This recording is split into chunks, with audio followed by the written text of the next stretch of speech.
Georgina রদ্রিগুয়েজের সঙ্গে দীর্ঘদিন প্রেম করেছেন ক্রিস্টিয়ানো রোনালদো। ৯ বছর তারা একত্রে থেকেছেন। তাদের ৫ সন্তানের পরিবার। রোনালদো এবং জর্জিনারও সন্তান রয়েছে, তবে এই জুটি এখনো বিয়ে করেননি।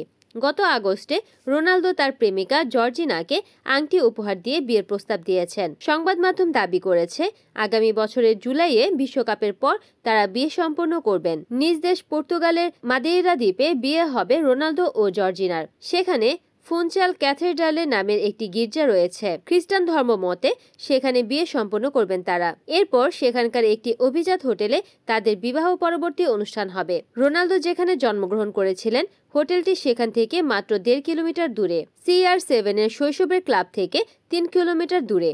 এর আগে পিয়ার্স মর্গানকে এক সাক্ষাৎকারে রোনালদো বিয়ের প্রস্তাব দেওয়া প্রসঙ্গে জানান, তিনি মোটেও রোমান্টিক কোনো ব্যক্তি নন। হুট করেই প্রস্তাবটা দিয়েছেন। কোনো পূর্ব পরিকল্পনা ছিল না, এমনকি হাঁটু মুড়েও বসেননি। তিনি বলেন, আমার বন্ধু আংটিটা দিয়ে জর্জিনাকে প্রস্তাব দিতে বলেন। তখন আমার মেয়েরা এসে বলে, বাবা তুমি কি মাকে প্রস্তাবটা দিতে যাচ্ছ? আমার তখন মনে হয় এটাই আসলে প্রস্তাব দেওয়ার সেরা সময়। আমি জানতাম এই প্রস্তাবটা একদিন দেব, তবে এটা যে ওই দিনই হবে তা জানতাম না।